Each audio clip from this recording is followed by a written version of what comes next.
It's a good day to play the Talos Principle 2. Welcome to episode 13. Last time we explored the second side of the megastructure, and we lost Byron in the megastructure. He connected to a terminal, and it looks like he overloaded, and we left back to New Jerusalem. So our quest right now is to talk to Cornelius. So let's go to the museum. First, there are some new things on social media, so city news. The expedition to the Founders Island has suffered a serious setback as all contact with Byron was lost during a foray into the interior of the megastructure. Byron is assumed to be alive, but trapped within a data stream overload and unable to disconnect. Several sources in the government expressed a lack of surprise at this turn of events, citing the first companion's history of rash behavior. Hopefully, this gets people thinking about the dangers of populism. One source told me, oh god. So, again, the political stuff is taking over. It's been alarming to see people suddenly falling for this utopian foolishness. Gemifex 312 now open. I'm very happy to announce that the Gehenna Memorial Interactive Fiction Exhibition is now open to visitors. Come play the 3 winning works at the Gehenna Memorial Pavilion. Finally, can't wait. Wonderful news. I'll be attending today. Nice. Will this be made available through the interface too? Yes, after the exhibition is over. So we'll go there too. And the optimist. The pessimist is commonly spoken of as the man in revolt. He is not. Firstly, because it requires some cheerfulness to continue in revolt, and secondly, because pessimism appeals to the weaker side of everybody. And the pessimist, therefore, drives as roaring a trade as the publican. The person who is really in revolt is the optimist, who generally lives and dies in a desperate and suicidal effort to persuade all the other people how good they are. It has been proved 100 times over that if you really wish to enrage people and make them angry, even unto death, the right way to do it is to tell them that they are all the sons of God. Jesus Christ was crucified, may be remembered, not because of anything he said about God, but on a charge of saying that a man could in 3 days pull down and rebuild the temple. Every one of the great revolutionists, from Isaiah to Shelley, have been optimists. They have been indignant, not about the badness of existence, but about the slowness of man in realizing its goodness. The prophet who is stoned is not a brawler or a marplot, he is simply a rejected lover. He suffers from an unrequited attachment to things in general. G.K. Chesterton. Rib Byron, he's not dead. We don't know that he's dead, he may just be lost, he could still be saved. I was going to say something sarcastic, but you know what? In the spirit of optimism, I really hope so. Jesus Christ. Yeah, let's hope he can be saved. I think he can. We'll see. Okay. Anybody The else? world is full of suffering. Every living organism suffers. Animals kill other animals to eat. And it always ends with death, torn apart or wasting away. This is what surrounds us. This is what's happening outside those walls, every hour of every day. It's our ethical responsibility as sentient beings to lessen suffering. That's what it means to be human. To understand that it is your duty to transform this world into something better. That's what the founder meant when she said that we can turn the world into a work of art. Despite what happened to him, Byron was right. We have to keep going. This is blasphemy. Byron was punished for failing the Founder's trials. And you want us to dig deeper? Just because you can't accept that suffering is natural and necessary? Please, everyone, stop using the public frequency. If you want to argue, use your interface or speak in person.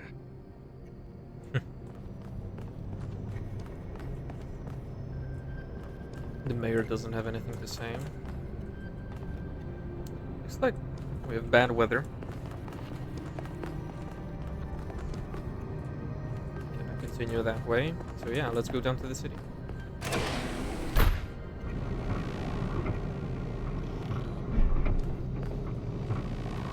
mean, this is a mega structure of its own. A massive dome. Yeah, it's still in construction.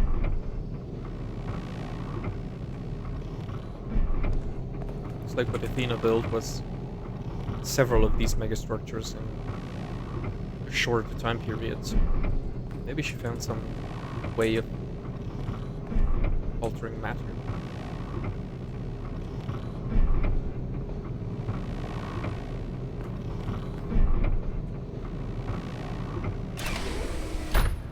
Okay. What news do you bring, New Jerusalem?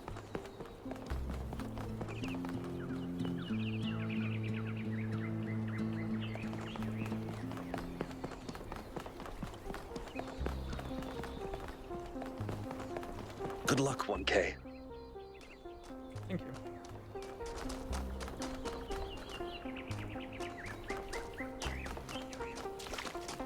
Ah.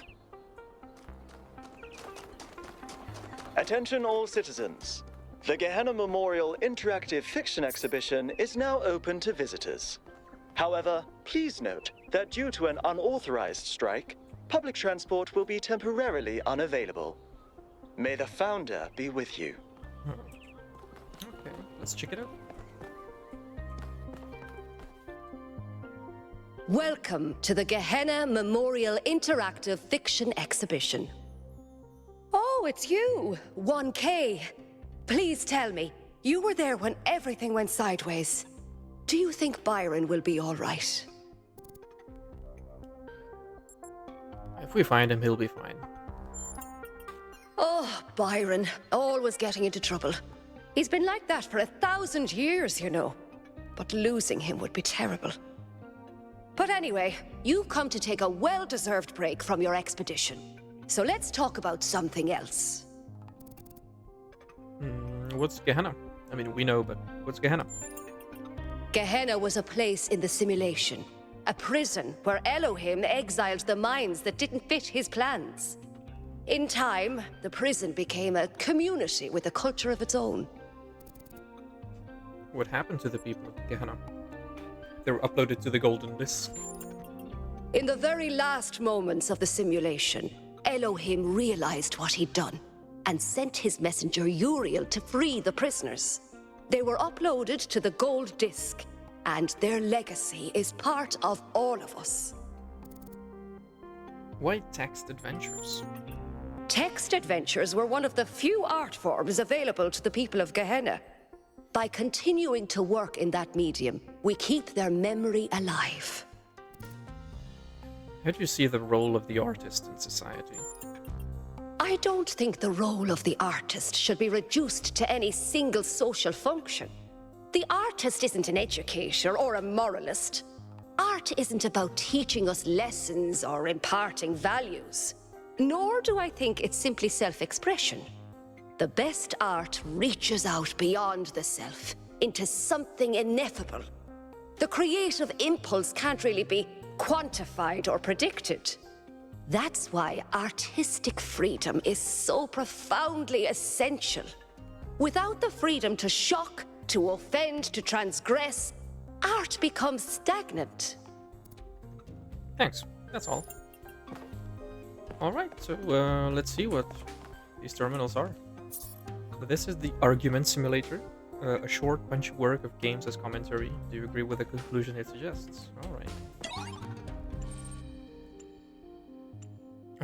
So yeah, what are the credits? Uta. Cool. Let's start. Choose your character. Jefferson Goldblum.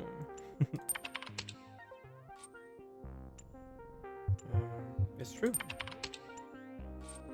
That's the opposite of the truth.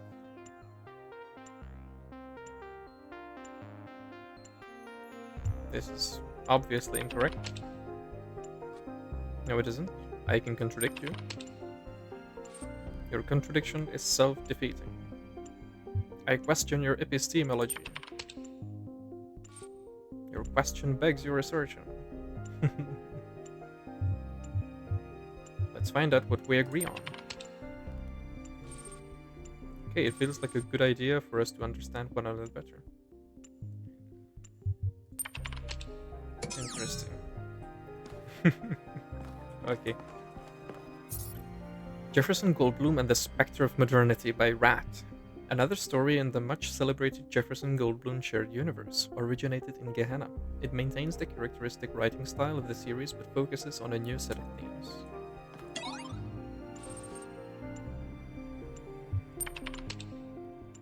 Written and designed by Rat, dedicated to Mac. Yeah, one of the people in Gehenna. So start. You, Jefferson Goldblum, deftly step out of your charging pod and walk into the main lobby of the Goldblum Institute. It is a humble abode, filled with a small four-seated sofa, a table, a coffee bar, and an arboretum. Ginny HD, your fiancée and a leading member of the Gasurati Westrass Jazz Ensemble, greets you from the sofa while Frankie Soy Sauce waves through the coffee bar and the velociraptor John Malcolm drives out of the arboretum on his motorcycle wearing his green armored t-shirt. Speak to Ginny HD. Oh, Jefferson, cries Ginny HD. Good morning. Good morning, Ginny HD, you reply. Do you sleep well, my darling? No, Jefferson, I slept most dreadfully. Why is that? Is your charging pod too hard? No, Jefferson, that's not it at all, Ginny HD mourns. My charging pod is very comfortable. I don't know why I slept so poorly, but I woke up on this small four-seater sofa, which is strange because I went to sleep in my room. You think about this carefully while stroking your guitar. Ginny HD has no problem recharging most nights. You are about to reply when a klaxon resounds throughout the Goldblum Institute. Ask Ginny HD what's happening. What? Shouts Ginny HD. I can't hear Jefferson. The klaxon, it's too loud. Oh, what a dreadful racket. She waves one of her bandages in a feminine manner. You need to shut it off. Let's play the guitar. You unsling your guitar from your back and check the strings to make sure that they are in the proper order. Then you take a heroic stance, with your chest puffed out, your legs splayed wide, and your guitar held heroically aloft. You play a chord, a perfect chord, followed by another equally perfect chord, and another, and another. As always, all the chords that you play are perfect. This is your greatest burden. Mollified, the klaxon shuts itself off. Talk to your team. You turn from the now silent central computer console and look at your team, who are all glazing back at you with varying levels of wonderment in their eyes. Ask why the klaxon was blaring. John Malcolm dismounts his motorcycle with an air of certainty and queries the central computer console with sure taps of his reptilian claws upon the keyboard. It seems, John Malcolm says, that the sensors have detected a threat of galactic magnitude. Oh no, cries Ginny HD, while Frankie Soy Sauce drops his cup of joe in fear. Ask what the threat is. A shudder goes through John Malcolm's magnificent plumage. Something far more dangerous than anything we have encountered so far, Jefferson, he proclaims. Oh, John Malcolm, what is it? Explains Ginny HD. What could it possibly be? We have already defeated the dastardly Dr. Elion. What could be more dangerous than him? This time, my friends, John Malcolm says, after a pause of precisely 2.5 seconds, we will be up against the specter of modernity. Ask what the specter is. What is the specter of modernity? You ask, while tuning your guitar for the coming battle. I'm glad that you asked, answers John Malcolm. As you all well know, for I have told this tale many times, my people have feared for many millennia that this day would come.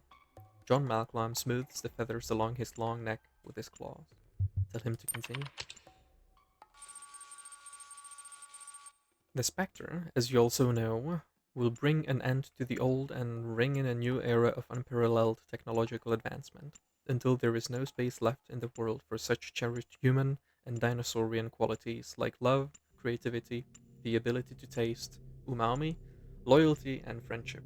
The circle of renewal will end, and we will only move forward at an ever-accelerating pace until we reach the limits of existence itself. Ask when the spectre will arrive. The spectre of modernity travels at the speed of time itself, says John Malcolm gravely. It has already arrived, Jefferson. We just haven't encountered it yet. Frankie Soy Sauce turns from the coffee maker, a fresh cup of battery acid clutched carefully in his human fingers. You must do something, Jefferson. I do not care for umami, but if the spectre takes away my ability to taste coffee, I do not know whatever I will do. Let's reassure him. All tastes are precious to us, Frankie, you say. Sweet, salty, sour, bitter, and yes, also umami. We shan't surrender any of them, for they are what renders us human. Let's take action. Friends, humans, dinosaurians, countrymen. Possessed by a sudden urge to act, you jump up on the coffee maker, much to Frankie Soy Sauce's dismay. We cannot let this threat to our very way of life go unanswered. No, we must stand against this spectre and not yield until we are victorious. Will you stand with me? Wait for their response. Yes, my darling. Anything for a human world, cries Ginny HD. Friend, you know that I will stand by you until the bitter end, adds John Malcolm solemnly. For coffee, shouts Frankie Soy Sauce. And for love. But, asks Ginny HD after the shouting and swearing fealty is done, how will we prevail? The spectre of modernity is too powerful for you to fight it on your own.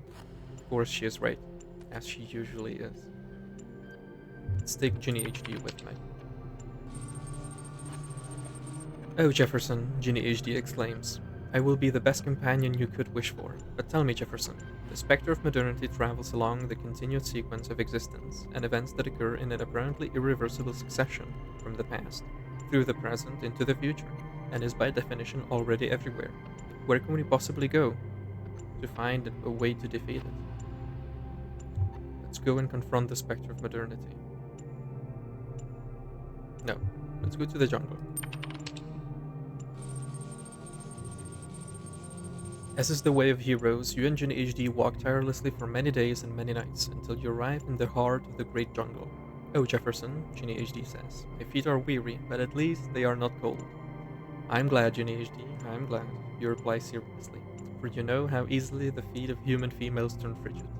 But Jefferson, what shall we do now? You motion for her to proceed deeper into the jungle, and together you walk through the dense foliage, feeling a myriad of eyes upon you, until you arrive at a clearing in the center of which stands a great mechanical clock tower. You know that nothing good can come from such a terrible machine. Approach the tower. With little other choice left by the treasure's reign, you approach the tower. The clock's hands reach for you greedily. Oh no. Since you are both just humans made of soft flesh and brittle bones, the sinister hands snatch you up easily. Jefferson, cries Junaiji, what do we do now? Fear not, you exclaim. If you can reach my guitar, all will be well.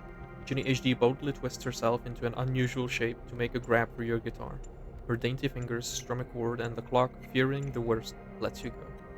You scramble off into the jungle relatively unscathed, but the only wisdom you have gathered is that the spectre of modernity has many lieutenants all over human world, and that they are out for blood. Let's go to the islands. Ginny HD, being a human female, has inbuilt flotation devices attached to the center of her chest. As such, she has no problem scaling the waves, and you cling to her back as she slips elegantly through the choppy waters. Jefferson, look, cries Ginny HD as you climb upon the sandy beach. A dreadful mechanical clock. It has corrupted this beautiful island and all that lives and thrives upon it. She is right, for in the center of the island, on the top of a volcano, a baleful mechanical clock peers down at you. When it spies you, the clock starts shivering and shaking, triggering an eruption, and you are faced with no choice but to flee from this beautiful but corrupted island, lest you be swallowed alive by hot liquid magma. You flee, knowing this was not the true spectre of modernity, but merely one of its lieutenants. Let's go to the icy mountains. After a long day of travel, you arrive at the icy mountains. The great mountains are barren of plants and animal life, yet they are beautiful in their own way, jagged and cragged and rugged, peaked with snow and gouged to the bedrock by merry little streams. There seems to be nothing that could be useful in defeating the spectre of modernity. Well, says your companion, what now? For John. I think we should continue, you say humbly.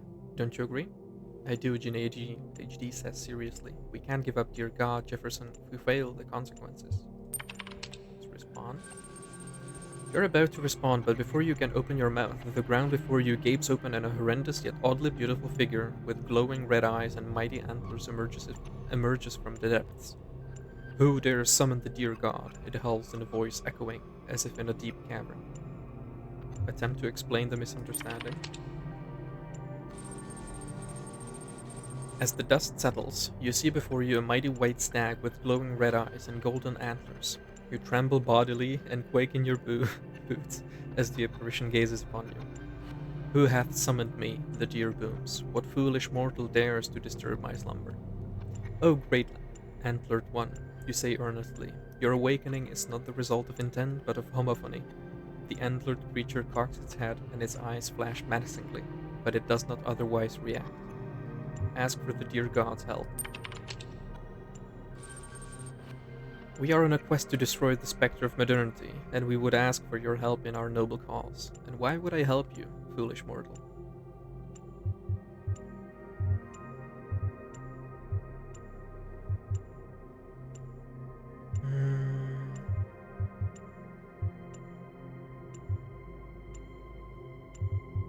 To protect our way of life.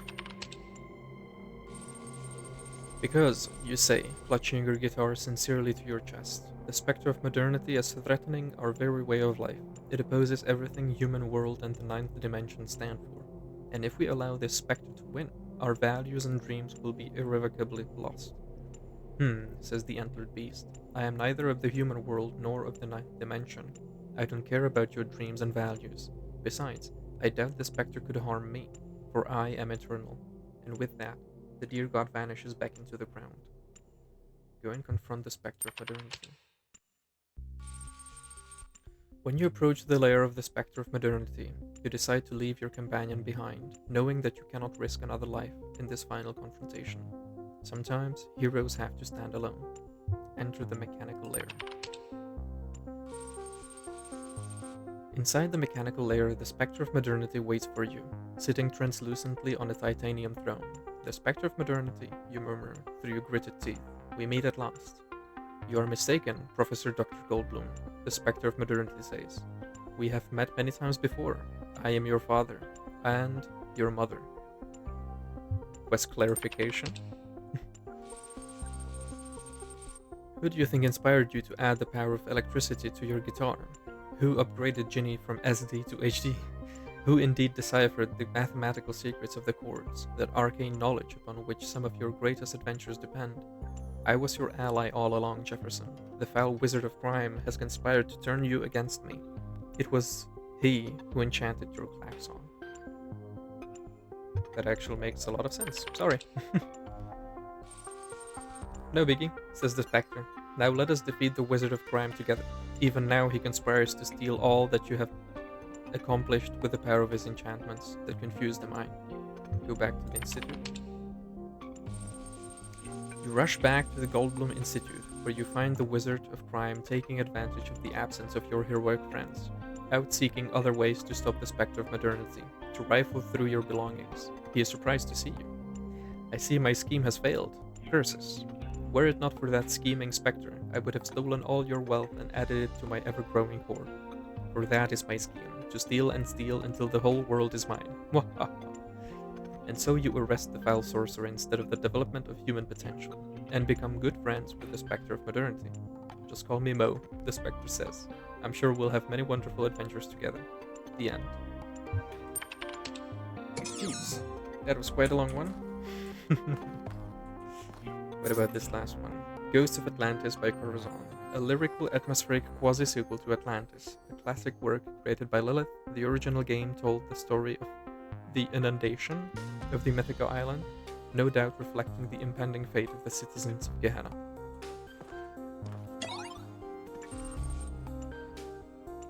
Okay.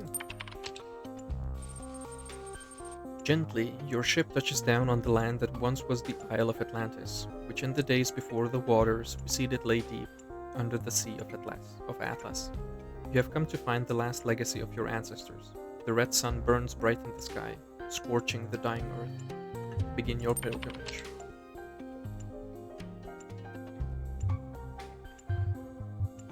Let's journey to the Broken Tower. On the northern shores of the island, where the frozen ocean once stretched to the horizon, stand the remains of a tower. Here lived a great magician who advised the king of Atlantis in matters of the sublime. Approach the tower. There is very little left of the once impressive structure. To anyone else, it would be a pile of rubble covered in black, dried out moss, but you can see a glimpse of its past, of the craft that went into its making. By the tower stands the ghost of the magician, awaiting you. Speak to the magician. A great marvel was revealed to me in this tower, the magician says. A glimpse of the sublime, and although I am dead and my soul has spent an eon under the sea, that vision is not lost to me. Even now I could summon it, and reveal it fully. He pauses. If I do, I will finally witness the sublime in all its glory, he says. But I believe that in this moment, my soul will be annihilated. Is that a fate I should embrace or reject? Annihilation of the self is liberty, as opposed to eternity. You speak wisely, the magician says. I have lingered here too long. He turns away from you, toward the world beyond your sight. A bright light suffuses him, and you cannot tell whether the magician is laughing or screaming. Then he is gone. Continue your pilgrimage. Journey to the Lost Shore. Your journey takes you to a wasteland that was once a beach, where children from the Atlantean capital of Luna came to play. Here stands the ghost of the poet, contemplating the dying sun that fills the sky. Speak to the poet.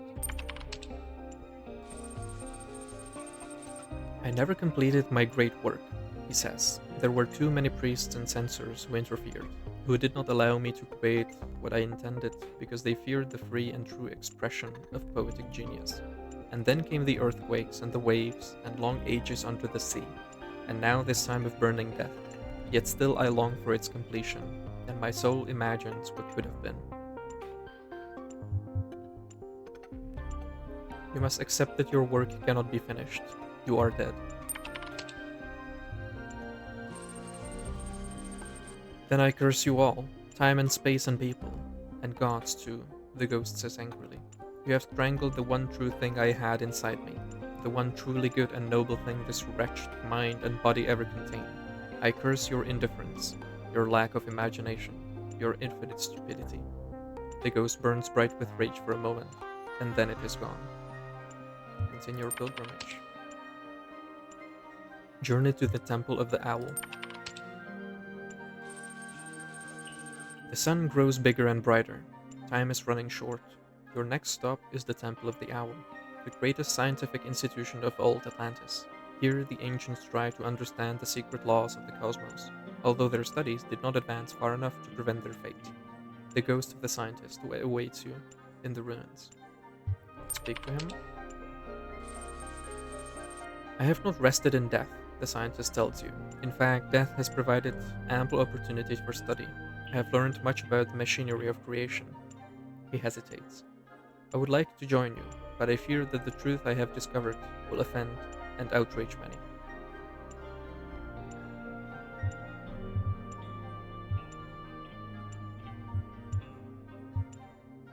Tell him that the time of such outrage has passed.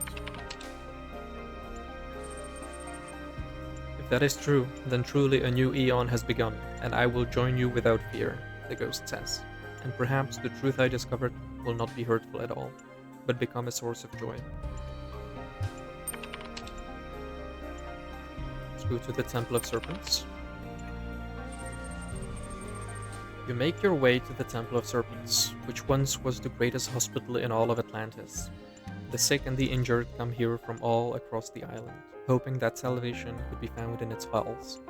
All that is left of the temple is a labyrinth of low walls, and the ghost of the physician waiting for you. It is faint, barely visible. Let's speak to the physician. I worked here day and night for many years, and I saved countless lives, the physician says, and yet, of all the lives that I saved, only one survived the death of the island. A young messenger who escaped on one of the ships thanks to another sacrifice. And I have wondered many times since, was my work in vain? The burden of this question is eroding my soul.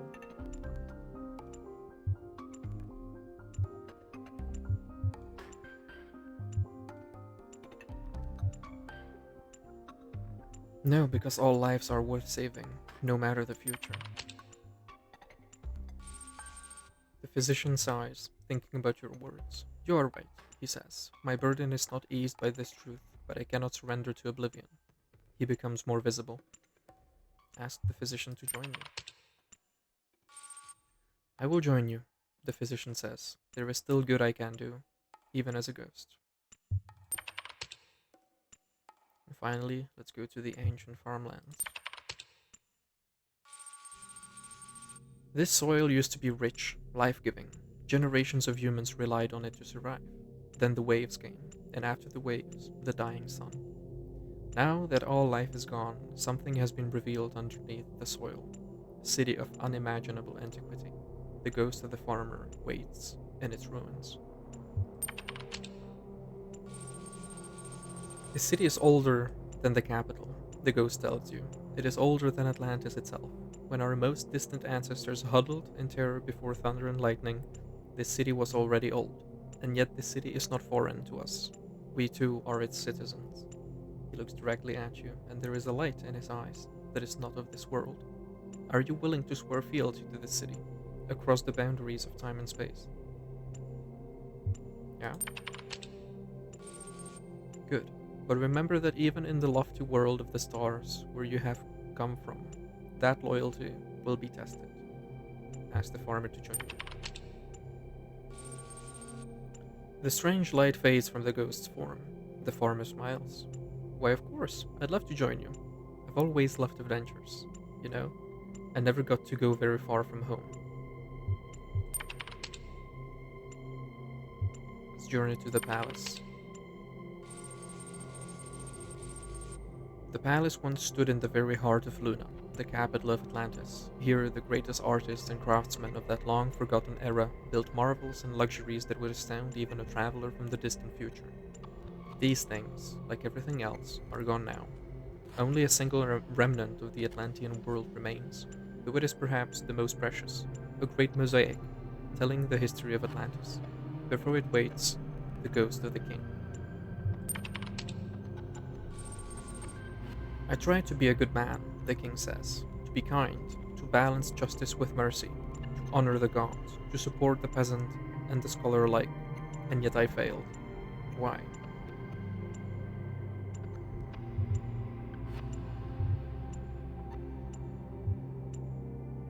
Did not fail. We are here. The king is comforted by your words. You speak kindly, he says. I know that I am not without blame, but in the end, I chose to save others before myself. So perhaps you are right, and I did not fail entirely. Ask the king to join you. The king lays his ghostly crown aside. I will join you, but only as a man. The mosaic is a work of superb beauty, a great work of history and humanity. In it, you see reflected all the hardship, tragedy, hope, triumph, and heartbreak of your ancestors. This is what you came to find. Retrieve the mosaic. You cannot retrieve the mosaic alone. The forces of time are too powerful, and the strength of a single person is not enough. Ask the ghosts for help. Even with the help of the ghosts, you cannot entirely pry the mosaic loose from the morass of history, but you succeed at removing a large part depicting the golden age of the island. It will have to do. Return to your ship. A strange, bittersweet feeling fills your heart as you return to your ship. You did not fail, yet so much was lost. Could you have done better? Should you have? As the sun engulfs the earth, you wonder what will be remembered of your own time. The end.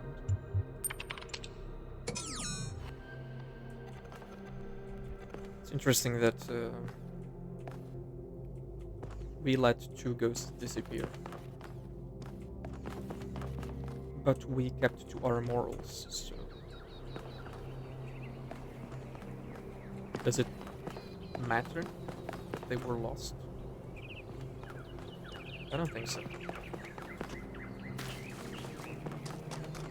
Yeah, let's explore the rest of the city before we get to Cornelius, and if I find nothing, I'll just cut to the different conversations that we'll have. someone here.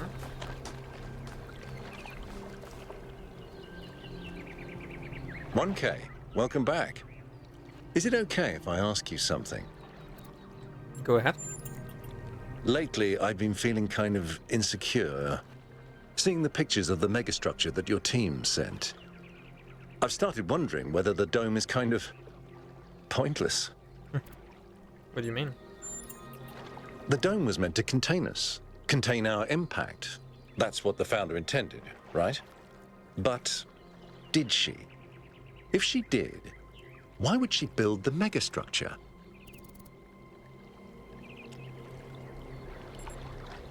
Maybe she never really believed that.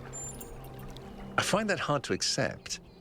I know that some of the first companions have made similar claims, but there's just so much detail, so much history. It can't all be fake. I should go. Thanks for the chat. I hope you find Byron. Yeah, me too. Yeah, let's see if we find someone else. Anybody else.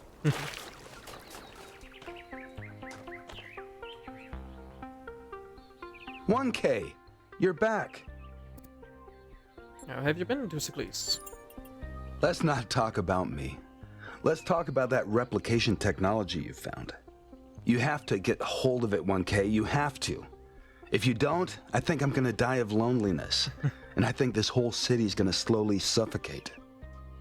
I mean, do you really think the founder would have designed such a large city if she intended for us to stop at 1,000 inhabitants? That's not even enough to fill a village. I promise that I'll do my best. Thanks.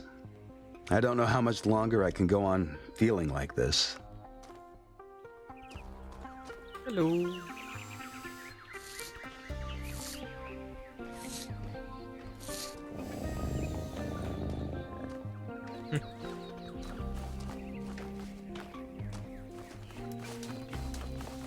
Alright.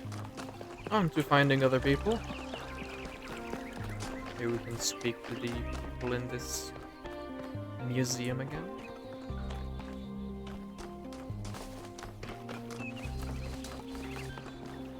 Nothing from Rat.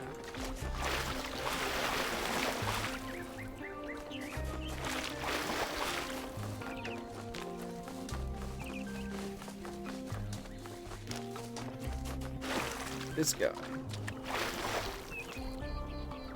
Founder bless you, friend. What do you think about everything the expedition has uncovered so far? I wouldn't worry too much about any of it. The founder is an idea, a story we collectively tell ourselves. There is no truth for you to discover, and all these amazing technologies are really just more stories for us to believe or disbelieve. Goodbye. He has a nice color pattern. I really like this combination of silver, green, and black. I think that's my favorite combination of 3 colors.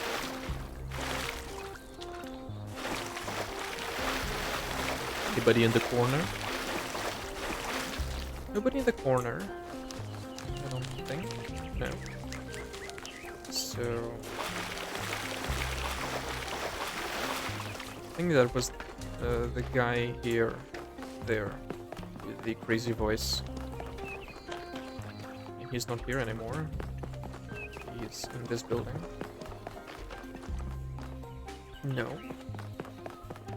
He's just walking around.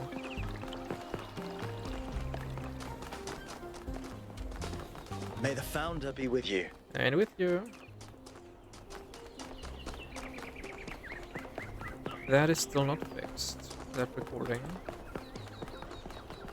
I still have something new to say. Hello again, 1K. Hello. These are strange days we're living through, aren't they? Sure are. How do you mean? It seems to me that we're slowly remembering the lessons Alexandra Drennan tried to teach us. Trying to actually live up to the legacy of our ancestors. I hope so. It's hard to believe things might really change, isn't it? But perhaps they will this time. Perhaps. What would Alexandra Drennan think about the goal? I think it would make her very, very sad.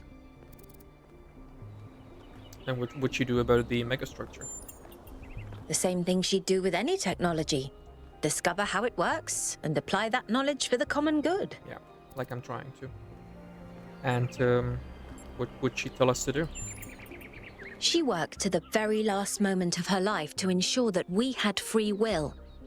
I don't think she would tell us anything. Yeah, that's smart. Have a nice day. You too.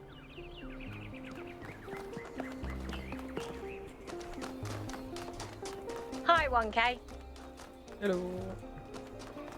Okay, so that's the cats. This is the main pillars. Founder bless you, 1K. Now is the time of our great testing. The deceiver Byron has been slain, and we must turn away from the path of sin or suffer the same fate. That is idiocy. She's like part of a cult.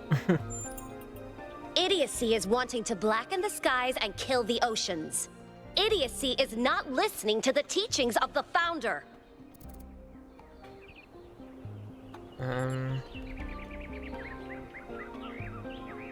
Byron believes we can grow without repeating the mistakes of the past. And you call me an idiot? May the founder forgive you. Repent, sinner, or the founder will destroy you. Goodbye, Thekla. Repent, sinner, or the founder will destroy you. Bite me. Jesus. So, yeah, we had a heated conversation with Thekla. She's quite possessed with her ideas of who Byron is. Oh, there's a gardener. Are you enjoying our gardens? I'm not sure yet. All the great secrets are right there, you know. You can watch the tiniest of seedlings grow, flourish, and die. But it's the pattern of all things that you're really seeing. An Irishman.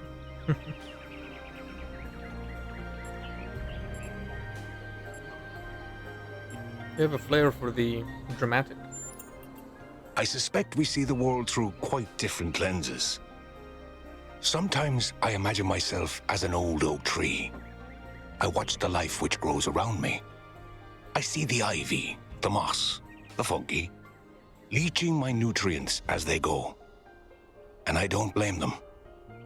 I'm delighted by how life seems so different from me can somehow be the same as me. This old oak tree drinks water from the ground. They drink their water from me. They shrivel and die in a single season. But I shrivel and die over centuries. What kind of plant would you be, I wonder? I would be a cactus.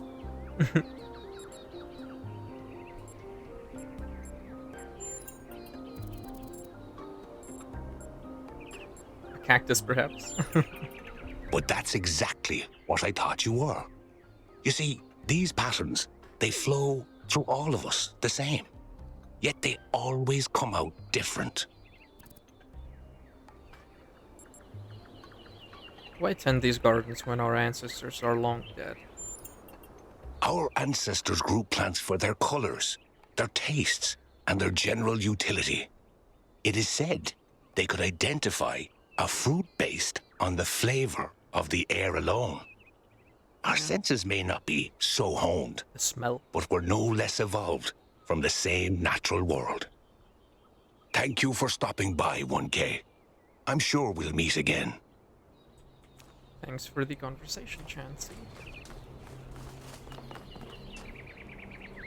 See, I told you, it was Athena who sent Prometheus. How do you know it was Athena? Because she's the one who built the giant pyramid. Sure, but how do you know it wasn't Cornelius who sent Prometheus. Because Cornelius was here? And where did Prometheus appear? Come on. How do you know it wasn't Miranda? Maybe she got bored of waiting. I don't buy it. I think Athena is testing us. Why would she test us? To see if we can use those new technologies. Like the body replication. If those new technologies are such a big deal, why is she putting them in puzzles? Because play is how we learn. Maybe she's trying to tell us the opposite. That it's all just childish stuff that doesn't really matter. The last power failure almost caused a derailment. It all matters. You're starting to sound like Byron. You saw how that turned out. They'll find him. Sure.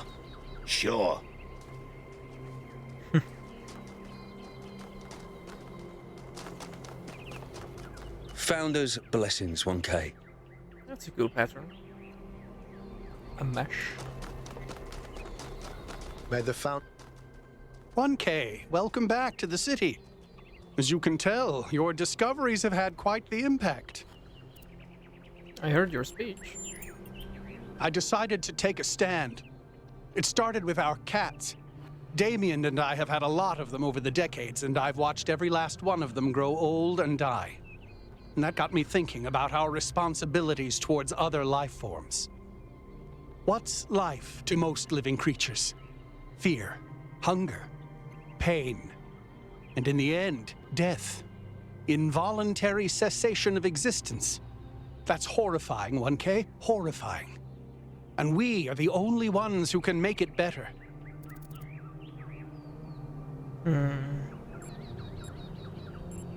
So you mean we re-engineer the whole planet? Yes.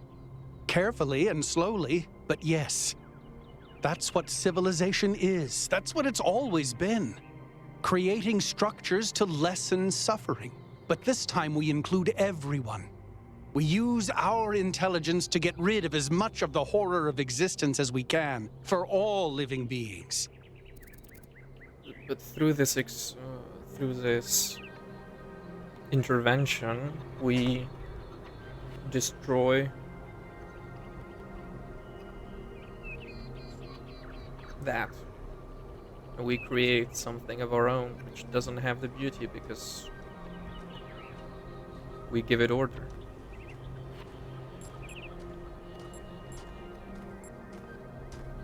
I think I think we shouldn't do that.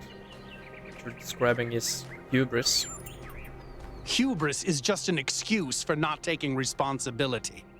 It's witnessing injustice and shrugging and saying it's fine. It was meant to be this way by some vague higher power that apparently gets off on misery. It's cowardice, 1K. Don't be a coward.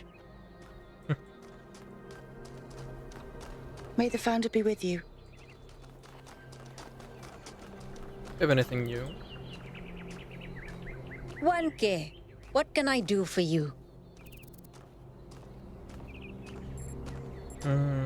Inner peace. Whoa, inner peace doesn't come cheap. Come back when you've got 1,000 credits. Alright. So, something else perhaps. Future prediction. For 20 credits, I can peer into your future and tell you what I see. Sure. Read my future. What a shame. I don't think you've got enough credits for that. Drat. So, something else perhaps. I think that's all. Please come back if you need anything else. Cool. So I think that's all. That's everything that we... there's a protest. Public transportation must be safe. We deserve a functional city. Welcome back, 1K. Thanks again for signing that petition. Unfortunately, as you can see, it wasn't enough. Did you hear Atal's speech? I heard it 15 times when he was practicing it.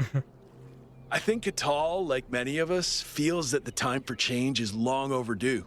The technology you uncovered on the island is the final catalyst for that change. Or it should be. What's going on? Yesterday, there was a sudden brownout in the grid, and we almost had a derailment. We've been warning the mayor for months, and all he ever gives us is waffle about the goal. This can't go on.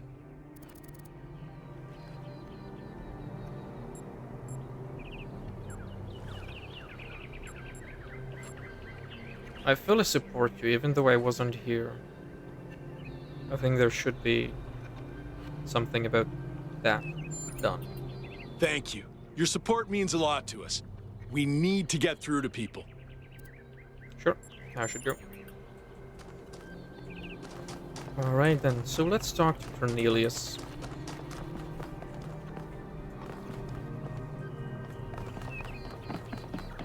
Yo. Purple. Dude, you're back from the island. I'm so glad you're okay, dude. Especially after what happened to Byron. How's the situation in New Jerusalem? Lately, a lot of folks have been saying maybe that Byron dude is right after all. Like, maybe to really be excellent to each other, we have to build something new and bodacious. Don't know what'll happen now that he's had that bogus accident. Have you ever met Cornelius? Yeah, I come here all the time. He's a wise dude. I've asked him a lot of dumb questions, and he's always taken the time to answer them. Have a nice day, dude.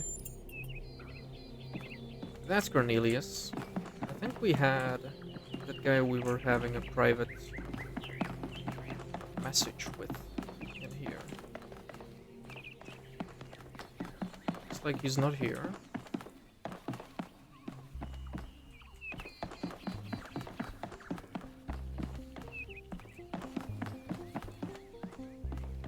Yeah, he isn't here. Maybe this side? No. Okay, so he's disappeared somewhere. Oh, 1K. What are you doing here? It's not Cornelius, it's Neith.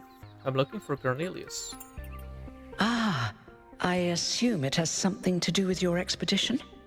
I must admit I haven't been following the news. Sorry, been a little lost lately. Are you okay? No, not really. When you asked me what I would do now that my job is redundant, I don't know, I guess I hadn't thought about it. I had just focused on getting there. And after you left, it all just rushed over me. The truth is, I don't know who I am without this. Creating new life, guiding people into existence, that's who I am. More importantly, I think that's who I want to be. And if we stop growing, that's the one thing I can't be anymore. That's why I wanted to talk to Cornelius. He was there at the beginning. He knows where we came from. I thought he might help me understand where I could go next. You shouldn't have to give up who you are. You shouldn't stop growing. Thank you, 1K. I don't want to. I liked who I was. Who I still am. Now, you said you were looking for Cornelius? Yes, he seems to have been at the megastructure with Athena. Oh, that's... well, I suppose it shouldn't really come as a surprise. They were very close, you know. After she disappeared, he went away for a long time. On a research expedition, he said. To be honest, everyone assumed he was working out his grief over being left behind. Many of the first companions were deeply shocked by her decision, particularly Byron. Where is he now? That's the thing. I wanted to talk to him about my future, but he wasn't responding to my messages. So I came here to talk to him, and he seems to have vanished. Any idea where he might have gone? No. The truth is that for the longest time, he barely left the museum. He was always at his terminal, working day and night. I asked him what he was doing once, and he said he was saving the past. Did you check his house? I did, on my way here. And I messaged most of his other friends. He doesn't seem to be anywhere in the city at all. Can I access his terminal? I suppose so. It seems a little unethical, but then it is just his work terminal, right? We're searching for him. That's all.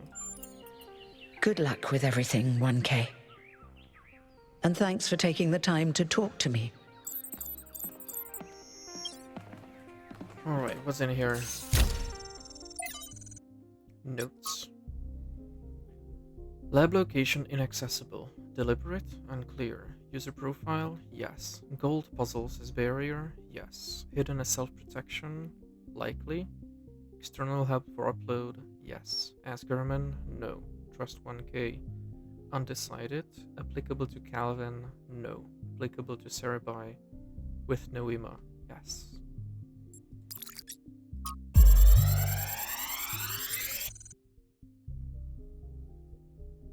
Okay.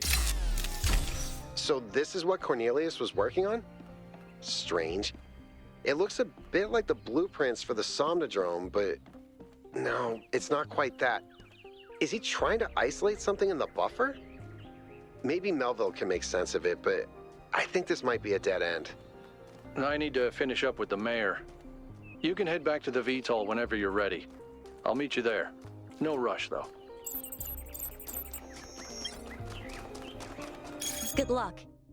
Okay, nothing here. So yeah, I think let's go back to the VTOL and we'll travel back to the megastructure to see where that leads us. Maybe we can. We must listen to the wisdom of the ancient writers, Find or we will Cornelius. fail the Founder's trial. The megastructure must be rejected. Listen to the ancient writers. We must be humble. You are the Founder's chosen, but you are in grave danger of going astray. Heed my words, 1K. If you fail this trial, a year from now, New Jerusalem will lie in ruins. And you know this how? Anyone can see the truth if they are willing to open their eyes. Have you not read the books of our ancestors? In every one of them, the same story is told, again and again, that the pursuit of knowledge can only lead to death and grief. That is what all the great ancient visionaries foresaw. Listen to their warnings. Seek happiness in tranquility, and avoid ambition. Without ambition, there is no progress. Without progress, there is stagnation and just overall unhappiness.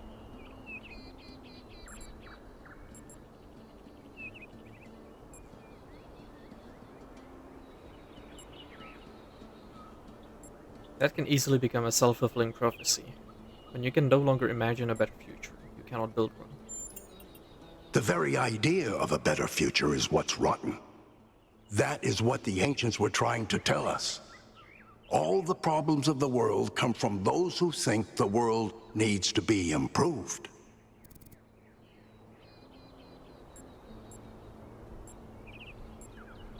So we shouldn't even try to make things better? Yes, progress is a fantasy. Things never truly change. All we can do is prevent our hubris from making things worse. It's a crazy person.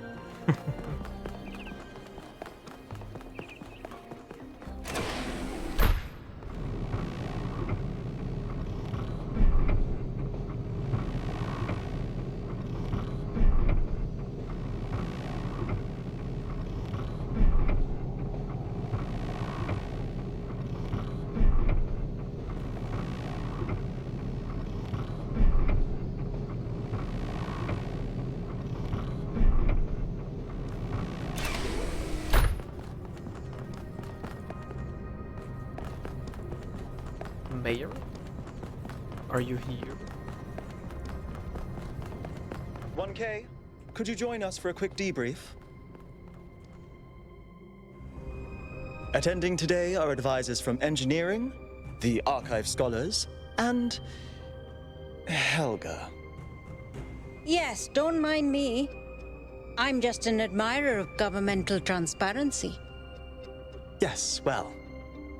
While the mayor is briefed by Alcatraz, he's asked us to review recent events.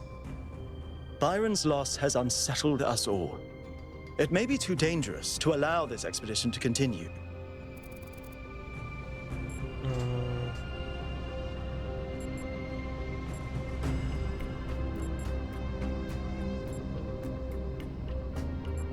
That island is one big puzzle that's halfway solved. We can't quit now.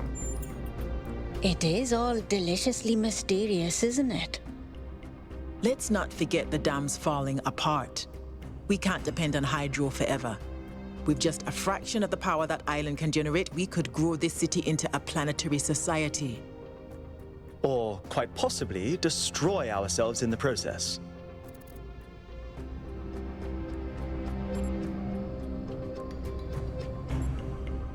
We should trust ourselves to make good on this opportunity. Wise words from one so young. Yet I submit that island holds secrets far more valuable than mere energy generation. What could be more important? The Somnodrome, of course. If we could find a working model, it would herald a sea change in our moral and self-understanding. The question of how we should build New Jerusalem would simply be moot. How? Why? The Somnodrome was supposed to let us interact with our own subconscious code. It's a cool idea, but it wouldn't necessarily solve all our problems. My own studies prove that we operate on an intrinsic moral logic. It's what makes us human. But our access to it is only indirect. Our ancestors created art, philosophy, and parable to help bridge that gap. The Somnodrome would help us to cut out the middleman and ask the source directly. We would finally have an answer to the great moral questions. So, it's a newfangled way to make the same old mistake of judging who's good and who's bad. We're fortunate 1K preserved the Somnodrome for our study. Initial data suggests it was a prototype with substantial design flaws. But there may be a working device elsewhere on the island. Then the question is, what would 1K do if they found it?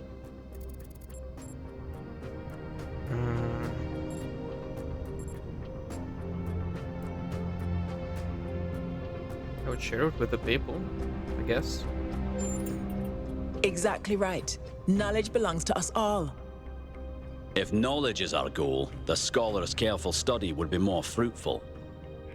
You all sound so sure of what's best for this city. Do you ever think you might be so busy changing the world for the better, you'll forget how to see that it's perfect already? It's not perfect. So clearly there are different perspectives in the room. The only way we are going to move forward is if the team gets back out there. 1K, I believe Alcatraz is waiting for you at the VTOL. We'll be keeping an eye on your stream from here. Cool.